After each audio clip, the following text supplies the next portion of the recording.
You can check to see if the audio is good. You're live. Okay, good. So, all right. Welcome to this evening's talk and walk. Talk and walk. All right, good. All right, here we go. I'm talking and walking. I guess this is kind of far away. I don't know. I guess I'll put this closer there. Okay, that's fine. All right, fine. All right, so here I go. Anyway, I guess I wrote something about Seneca Cliff. The quote of the philosopher Seneca on, um, he's Roman philosopher, and he was born in 4 BC and lived to like 67 AD. And he said that fortune, now I got to remember what he said, how he said it, but he said fortune um, is a slow rise. Fortune is a slow rise. And, but ruin is, fortune is a slow rise, but ruin is, ruin is, well, I say ruin. Am I saying it wrong?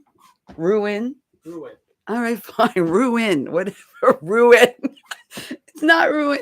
But how does the line go? Fortune is a slow rise, but ruin is quick. I gotta see. Let me see. I can put this off. If I take this off, let me see. Okay, I could say if I took it off. Okay, so yeah, and then I have my quote. Okay, my quote is, let's see. I wrote it in the notes, but I didn't. Here it is. Let's see. No, not really. Oh, let's see. Let's see what it says. Okay, fortune is of sluggish growth, but ruin. And my husband says I have to say ruin. No, I don't say ruin. Ruin is rapid. All right. All right. That's the Seneca Cliff. Fortune is of sluggish growth, but ruin is rapid. All right, fine. Anyway, so fortune is of sluggish growth, but ruin is rapid. All right, well, that's the message from the grave of Seneca. And that's the Seneca Cliff that we refer to. Is that, and we were listening to that guy. What was that guy's name that we listened to today? The really good, do you remember, Kat? Hugo Barty. He was great. He was good. Yeah, he was a I don't know if he who is he, but he's a philosopher too. Hugo Barty. Yeah, and he was referring to wonderful history. He's most like older even than us. Me, I'm 67. And he was definitely older than me because he was referring to the book of in the 70s. What's the book? um, uh, well, what is that book he was referring to, Kat? Limits to Growth. And that was 1970. So, I mean, I was born in 58. So, I mean, I could have known about it, but I didn't know about it. 58, 68. And it was like 72 or 74. So, I mean, I was not thinking about limits to growth. And, but that was a very important research paper that was looking, it was the first, they used computers to really figure out, it was the first using of computers to figure out how sustainable our society was as they projected it into the future. And it was limits to growth. And they told us in 1970, but everybody ignored it. And we didn't hear about it. How old was I? 1970, 58, 68. I was 12. Okay, something like that. It was maybe 1972. I might have been 14. Yeah, so I was young. And then he also quoted about the first book that dealt with pollution was Rachel Carson. And her book was Silent Spring. Yeah, and so he was talking about that. But he was definitely talking about the Seneca Cliff and how that's where we're headed. And he was just talking about interesting things, like he was saying It's like rabbits. If rabbits were living on an island, then um, their resources would be eaten up. That they do really well for a short amount of time. We know that they would do great. There was a lot of rodents. I don't know what would rabbits, but they're not carnivores, but they're uh, they're herbivores. Yeah, but there was a lot of plants, and they were eating, and they were doing really great and multiplying like rabbits, and that's what happens. But they're on an island, and so after they ate all the greens and grasses and plants and shrubs or whatever they were eating, then they collapsed, and that's what happens. And so we are on a island, and that is called planet Earth, and that's the corollary, that we have limited resources too, um, and we are coming to the end of that, and we're using all our resources. I mean, I guess people will lie about it and say we're not, and it's all BS and democratic things or whatever. I don't even want to talk about what people will say, because we know that we are running out of runway, and we're getting to the Seneca cliff. And because, what is it? We definitely have risen. Fortune is of sluggish growth. I mean, we've had so much fortune. And, but, it's been the last hundreds of years that we've been destroying life on Earth. And so, here we are on our planet. And so that's what they're saying, is that, just like the rabbits on the island, that after they eat all the grasses and everything like that, then when there's nothing left and there's no other place to go. And that's what we've been doing for centuries. We've been going to other places to get resources.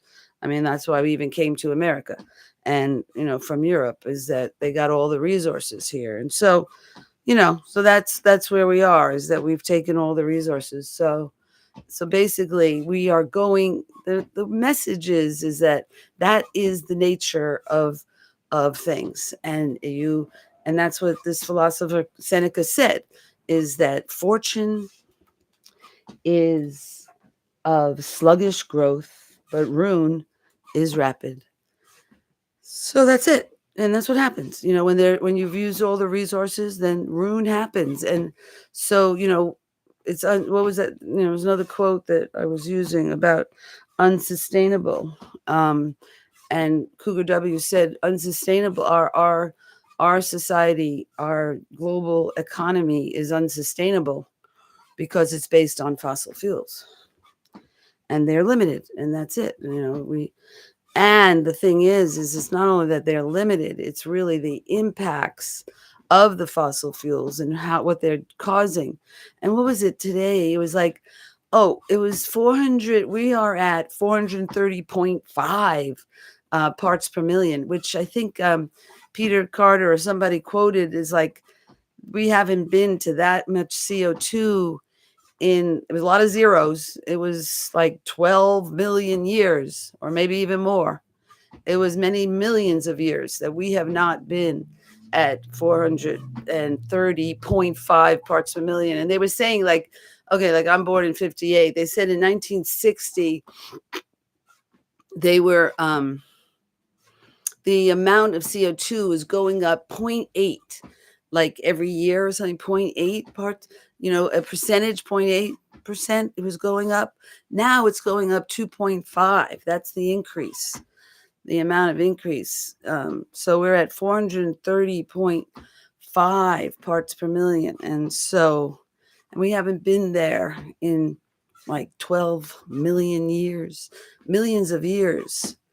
And we as a species, as the Homo sapien, is just like 200 to 300,000 years. That's the Homo sapien. The hominid, maybe 4 million, right? Is that what the hominid is? Something like 4 million. So we're talking about 12 million. It was a lot. So it's before humans, is what they're saying, about 430 parts per million. And, we haven't experienced it yet, but it's coming. It's coming, it's a slow thing, but how much heat, but we're experiencing a lot of damage already with the fires and now the loss of the coral reefs. And what was interesting about the coral reef was how important that zooxanthellae, the zooxanthellae, which is the what zooxanthellae, right? Zooxanthellae is to the polyp, the coral polyp. Um, it's like it gets like 90% of its food from that zooxanthellae, and it just shows the beautiful relationship between plants and animals. You know that animal, that very ancient animal, the coral, um, would be so dependent on the plant to provide everything for it. It provided everything for it. And so I think that's a message about, and that's they say that, we can get our diet can everything we need can be provided through a plant-based diet. So I thought that kind of confirmed that. I'm sure somebody would argue with me, but anyway, but it's not the doctors say that the plant-based diet is the best diet, and it's the best for our planet because it uses the least amount of fossil fuels. So, oh, and what was it? So yeah. Um so when the zooxanthellae, it gets too hot in the oceans, which is what it's been doing from burning our fossil fuels. The oceans are very hot, and the zooxanthellae start putting out a toxin, and that's why the polyp expels the zooxanthellae, and then the polyp, the coral polyp, dies. It dies. And then what was interesting is that, and I think I mentioned that yesterday, was that the substrate that it builds, which is the calcium, um, uh, calcium, whatever they call it, rock or whatever. It's not shell or whatever. It's what they live on. It's their substrate, which is the calcium, and the hard structure. Um, Actually, what happens is when the polyp dies, the hard structure, the calcium, what we call coral. We think about coral like it's a rock or a shell. The substrate actually starts breaking up because the oceans will do that to it, and they're not being built back. But the polyp was building those coral shells, the coral shell all the time. But when it dies, then we do lose the whole coral structure that was helping control the wave action, and reduce the wave action from that structure. And that structure just turns to sand because the polyp is dead and he's not rebuilding it. He or she, well, I think they're hermaphrodite or whatever. He and she, polyp. Anyway, what was else? So that was that. I thought that was interesting. But the oceans, they say, which is interesting, are very, they don't have much resources in the shallow areas that the coral live, because the plants need sunlight. So they live in this shallow area, and there isn't that much resources. But that zooxanthellae, it just provided it for the so much of its nutrients, and that symbiotic relationship. So that was that. What else? Um, I don't know. It's just what else is there to talk about? Oh, so the Seneca cliff. That was very interesting. And what else did he say? He just said that, and that's where we have to get prepared for the the collapse.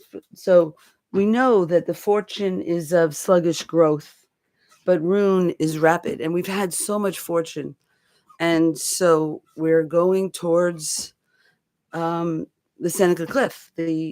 The ruin is rapid, and that's what we have to get ready for.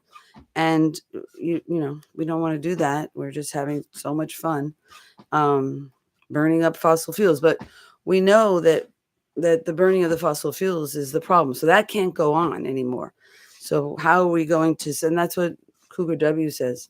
What does he say? He says, "Stay alive, stay alive. Don't die." We're good. Don't die. Thank you.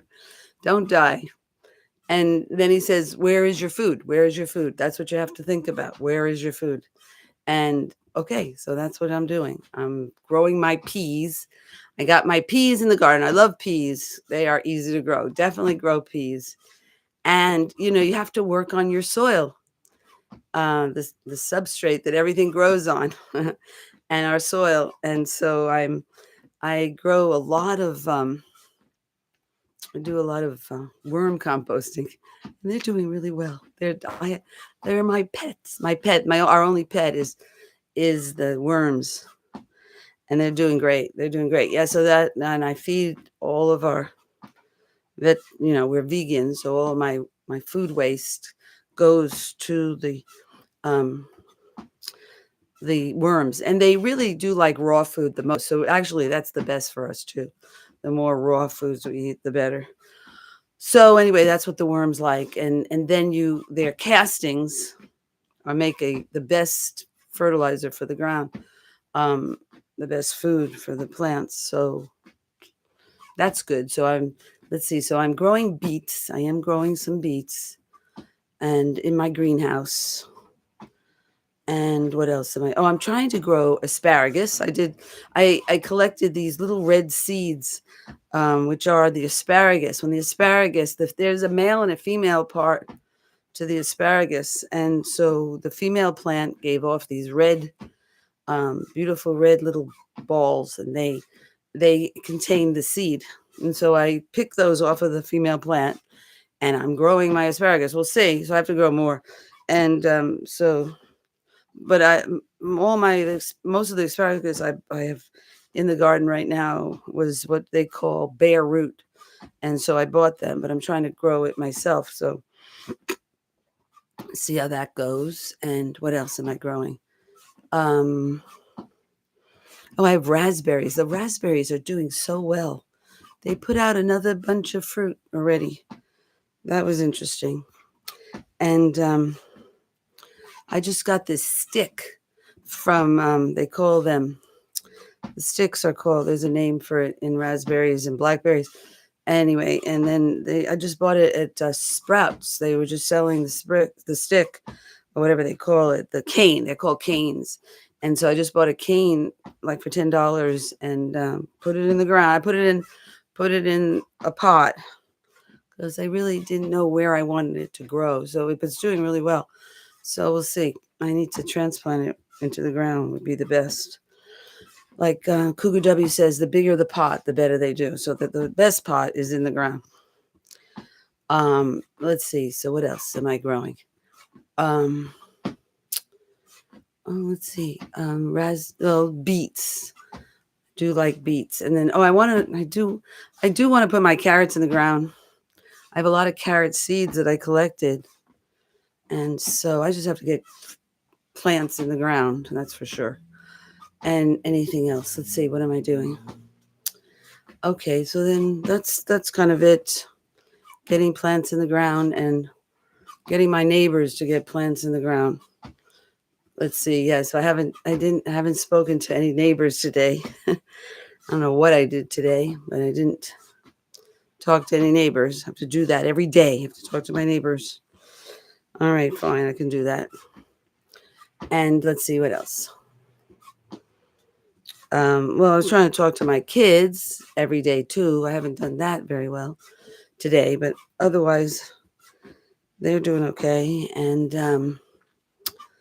anything else? Oh, I guess I was going to call my aunt because Cougar W's uncle Sam is not doing well, so I was going to call my Aunt Linda, and I haven't done that yet, and see how they're doing.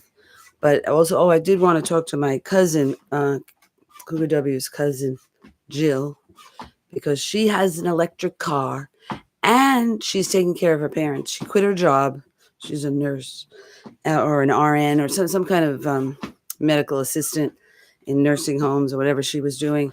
She has a son. She's divorced too, but she is taking care of her parents. I'm just so proud of her. So I wanted to call her Jill.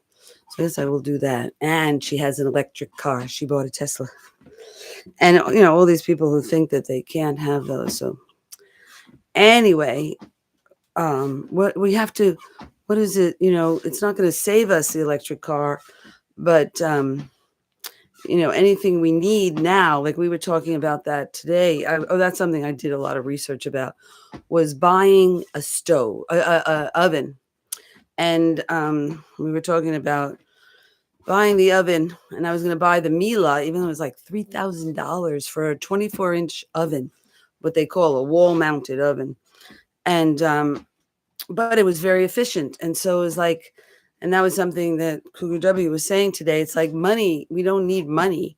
We're going to just need tools and resources to survive. And one of those things is to have very efficient tools, because we might just, we really, should just be on our solar and not have any backup from PG&E, because they might go away. And so we have to have very efficient tools. So I was looking into it and seeing, I guess for some reason, I don't think they measure the efficiency, the energy, like they do with refrigerators or something for ovens. But this is what they say is the best, most efficient oven is the convection oven. And what that means is that it has a fan in it and it blows the hot air around. So that sounds smart. And then this Miele is supposed to be fabulous, like where it knows if it's cooked enough and it turns it off. And, it has a lot of other, bells and whistles that are very efficient, making it very efficient.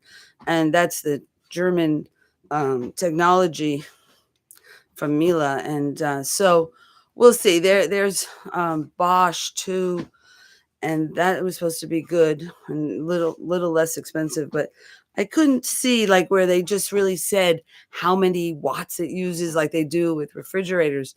I don't know, maybe they just don't do that with ovens, but they say that the most efficient oven is your convection oven. So that I'll definitely be getting that. And then also only getting a 24-inch oven, just small. I mean, we've just been fine with this little countertop oven. We don't really cook that much that we need a really big oven. But it'd be nice to have it more efficient than, I guess, our countertop oven that uses is not using the convection technology to blow the air around. So, but we'll see if we're going to do that. But that was just, we have to have everything be very efficient so that it uses the least amount of energy, because we might just be all completely on solar, and that, has a limits to growth, limits to how much resources we have. And so, anyway, and so that's that. What else? So I was doing that, looking up that. Then tomorrow, I'm going to the farmers markets. I'm going to go to my farmers markets. I'm going to go to the Willow Glen Farmers Market and it's called the South. I forget what it's called. It's South. It's by Santa Teresa. It is the Santa Teresa Market, but they moved it away from the hospital. Well, there's still one there at the hospital, but I guess they still call it the Santa Teresa. But anyway, the South Community Center, and I'm going to go on the light rail with my electric bike. Even my electric trike can go on the light rail. So I'm going to go over to the farmers market, and those two farmers markets, Willow Glen, and which is run by the Willow Glen Farmers Market is Urban Farmers Farm. No, Urban. It's Urban Village Farmers Market. That's the Urban Village Farmers Market, and then the Pacific Coast Farmers Market is the one that's in the South San Jose, which is by Santa Teresa.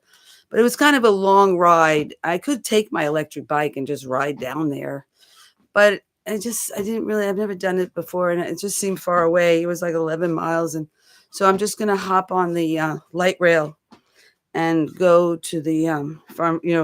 I hop on the light rail they have no elevator. When the elevators are kind of hard, and a lot of times they're broken, and it's kind of hard to fit my tricycle in the elevator.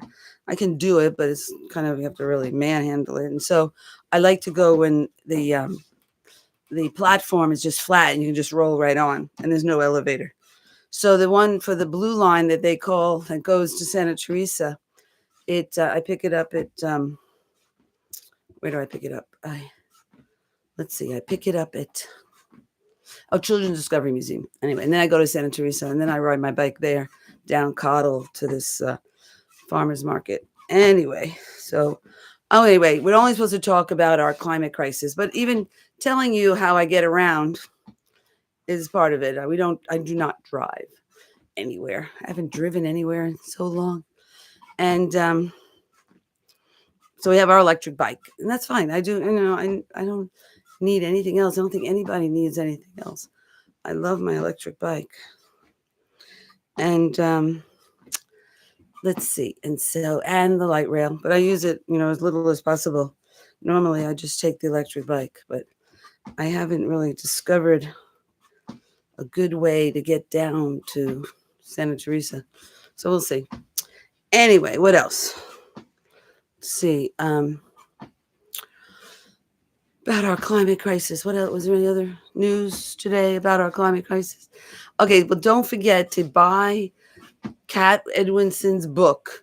It was 100 Days, as he talks about how, I really like how he writes that whole thing in the back. It's a beautiful synopsis of the book about how it's not fiction. It's really preparing us to get ready to build a village so we survive. And that's what we have to do. I mean, we have to do that. It's kind of unbelievable that we do, but it's actually, it's a nice thing that, we will have more relationships with each other. We don't, and that's why people go to Burning Man to have all these close times with other people.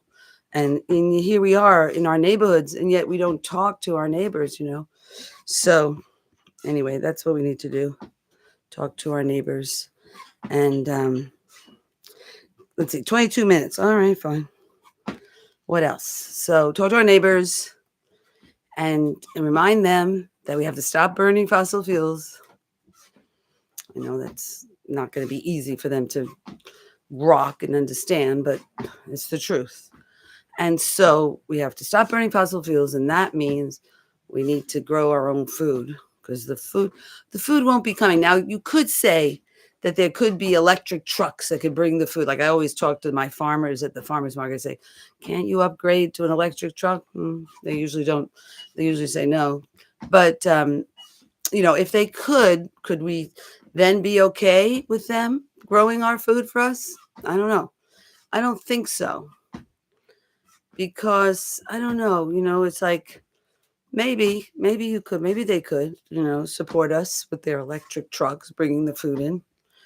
But, I don't know. There could be a lot of problems. There could be a lot of crime going on where people are stealing the food from the trucks. And so should you be dependent? If Cougar W says stay alive, is that what he says? Stay alive? Is that what you say? Don't die. He says don't die. Okay, so if you're not supposed to die, right, which is our job, is to survive and not to die, should we be dependent on somebody to bring us food? Even somebody in an electric truck, is that really sustainable? What is that term? Sustainable is something that could last forever. We know that we can plant our own food, and our neighbors can do that, and they don't have to go anywhere. And even, well, even like today, one of my neighbors called me, and she asked me for some of the beets because I'm growing them in the front of my house in my green stalk. So she came by the other day, and I missed her, but I called her and I said, Tiffany, what did you want? She goes, oh, I want some beets. I said, okay, fine. I didn't really want to give it to her because I took so long to grow my beets, but it was like, okay. And even Cougar W says anything in the front is everybody's, and you can see. So I put them there because I wanted everybody to see me growing food, because that's what we should all be doing. So I said, okay, fine, I will give you some, and I'm really happy to do that. And so sharing.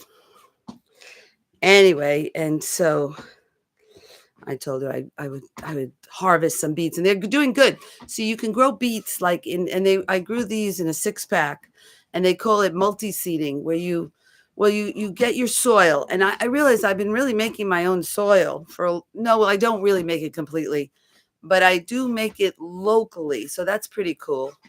I do compost. I do a lot of compost, and I've been going when I go to the farmers markets on San Jose, downtown farmers market. the farmer gives me his his compost. So I take his compost. So I have more compost than even what I make, just for Kat and I. But yeah, so I've been getting his compost, and that I call my hot compost. So, where I have containers in the back and I'm always collecting leaves. So that's what I didn't do today. I didn't collect my leaves. I have to do that tomorrow morning. I said I'm going to get up early and go out and get my sunshine, my vitamin D. And so I collect the leaves in my little shopping cart. And I collect our neighbors' leaves, and then I bring them back and I shred them in our leaf shredder, and it takes up a lot less room. So that's nice. And I put them in 32-gallon cans, and the cans have holes in them. Most of the cans have holes, but even ones that don't. So we have like about, I don't know, 8 or 10 32-gallon cans, maybe just 7 or so. And so I put all the leaves in there, and definitely they're all shredded. And then I water it. I do water it. And even though they don't even have holes in it, it doesn't seem, I'm not getting like, mosquitoes or anything because there's so much leaves in there.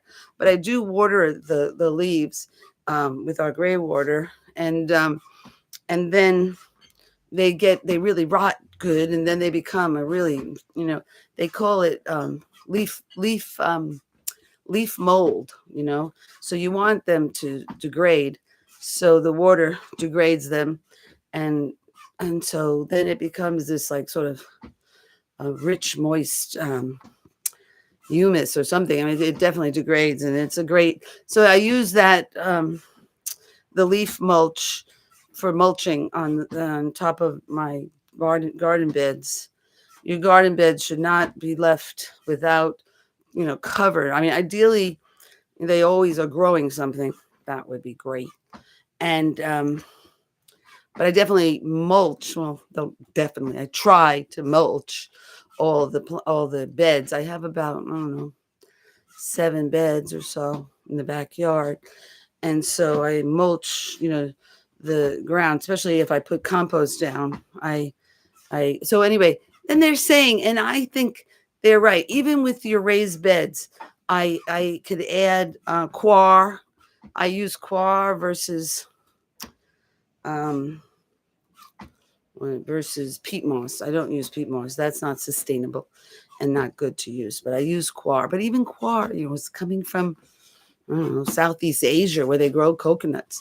And somebody was telling me, this guy who's growing microgreens at the farmer's market in Willow Glen, he says I think he was Asian, or maybe he was Filipino. I don't remember. But he's getting coconuts directly, and then he's shredding them himself. He's got a big shredder. He's got a big shredder. And yeah, so he's shredding his coconut to make his own coir. That's cool. And that's what he grows. That's what he grows his microgreens on. He doesn't use anything else but the coir as the substrate that he grows his microgreens. So that was cool.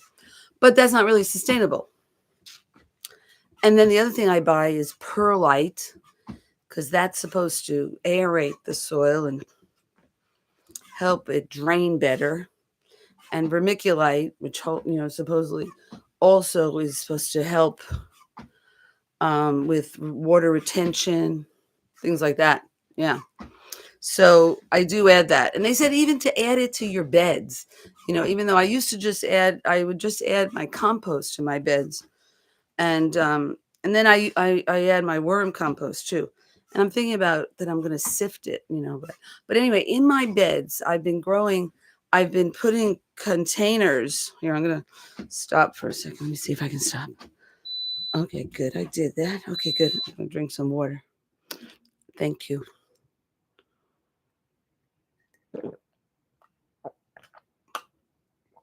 So I got these containers from Sprouts because they're small containers that they use in the bakery.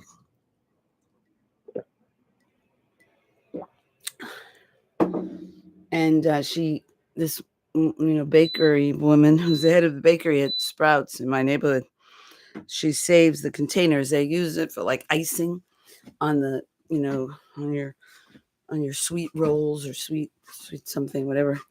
It's like this sugary icing that they use. Oh, I guess now I lost my time. All right, fine, be that way. but I did enjoy my water break. So anyway, I guess the other thing I could do instead of turning it off is I can put my feet on the side. But whatever. At least I didn't fall. That's the main thing. Anyway, so what was I saying about my? So what I've been doing is I put holes like half-inch. I drill half-inch holes around these little containers that have little lids, and on the top I just use like an eighth-inch hole because I don't want a whole lot of rain going in there. I don't want rain going in, basically. Yeah. So where it flooded out. So then I make my little worm vermiculture with my substrate, which is mostly shredded cardboard. I bought a really good shredder, and then that's how I make a lot of substrate for my worms. They love it, and so I shred the cardboards, and then I add also leaf mulch, and I'll add worms and leaf mulch and compost already, degraded compost, and then that becomes the substrate. Then I throw the worms on top, and then I cover it with shredded cardboard, and then I dig it into my bed. So I dig it into my bed. It's just like about like 1 foot deep or so, and then I put it in the beds, and then so the worms, if they have any trouble, they could go into the bed, and then if they want to eat, there's food for them because there's really not that much food in. And these worms are called they're like top feeders, like they eat what's on the top of the soil, whatever, and that's where they do so well with vermiculture, because you're feeding them, and then they eat it, and then they create this great waste, which is called castings, which are very nutritious for your plants. So it's a great food soil amendment, and the best soil amendment. And so then, what was I saying? Oh, so I put those in the garden. So that's a cool thing too. And so they're in every bed. So far, I've been working on trying to put them on every bed. So then the worms are pooping in my bed, which is what you want. So anyway, and I'm feeding them, so I don't have to feel bad if a worm gets in there, because these particular worms, need that kind of food, which isn't in the bed. I don't know where they would naturally be, but they're called red wigglers. I don't know where they would have gotten so much food, but they love my food waste, and they eat it all up. So that's great. And then they poop it all out as a great castings. And the best, most nutritious soil amendment is your worm compost. Anyway, and so is that it? What was I talking about? I don't know. I was just talking about gardening. And I was saying, do you, what is it? When Cougar W says, don't die, you're going to trust that the guy from, where does he come from? Well, Fresno, or the guy from, the farmer from Hollister or Salinas is going to get up here to feed you. That's really not being very smart, and just like, you can't say that we know that we can't depend on Whole Foods, and the stores will close, and that, we've seen that the shelves are, food security is an issue, and, and food production is an issue. So because of our global heating, where a lot of things aren't growing, and so we're having trouble. And so that's where we are very fortunate to be in the Valley of Heart's Delight. And because I've talked to some of the farmers in Fresno who bring up our fruits, and they're saying they're having trouble with water, and they're having trouble with too much heat. It's very hot in Fresno. So in San Jose, we have the very, very, we're the Valley of Heart's Delight. So, okay. So then that's where everybody's going to want to come here, because it's really, a lot of places are becoming uninhabitable. So what do we have to do to deal with that? Well, I guess one thing Cougar W says is only the wealthy will be able to live here, because this is okay. So that's what's going to happen. Only the wealthy are going to be able to live here, because it's such a sustainable place to live at this point in time. I mean, everything's going to change. I mean, it's not going to be this great paradise here, because even us, we're having, like I said yesterday, in Southern California, having tornadoes. We could have flooding. There's a lot of things that are going to happen here as well from our global heating. No place is really safe. from global heating. So it's really getting, with Seneca saying in the year 23, whenever he said it, BC, no, 23 AD. Okay, let's say he was like 20 years old or so. And he said, fortune is of sluggish growth, but ruin is rapid. All right, so that's where we have to be prepared, get prepared, because it's just like on the Titanic. Nobody wanted to get off that Titanic. It was told that it was unsinkable, and they were the rich people, and they were dining, and they want to get in the river. I mean, into the ocean, in the cold ocean, in the northern part, in the Arctic, because that's where they were, and that's where they hit the iceberg. And so many. They said, I think somebody was telling me, there was only like 20 people got on one of the lifeboats that could have held 200. I don't know what happened, but people didn't want to go. A lot of people died. And so it's just the same thing. It's like, we've got to get prepared and talk about the emergency we're in, because we are in an emergency. And you can't be, saying this is an unsinkable ship, and that's what people think, and that's what the politicians want us to think, and the media, and they love us keeping on buying and driving and flying and buying, so they get richer and richer. All right, sweeties, nice talking to everybody. I'm gonna say good night. See you tomorrow. Sleep well. Okay. Don't forget to buy the book. It was 100 Days by Kat Edwinson, an end of civilization novel. Okay, that's what we're talking about. Okay, so that's what you have to get prepared. And eventually he'll put it on audio. There are some on audio already on his channel. On this channel, was the channel Cougar W. Yeah, and so there's some recordings he's done. They were a little low in volume, but they're still there. So hope you can enjoy those. And then eventually the whole book will be put on audio soon. All right, you take care. So it was 100 Days, and buy us a coffee. What else? Don't forget to subscribe and like and share. All right, bye. Let me see if I can go like that. See, I can go like that. That's good. Oh, I like that. All right, good night. All right, that's that. I have to do this. End stream. All right, good. Your stream will stop immediately and you will no longer be live. All right, good.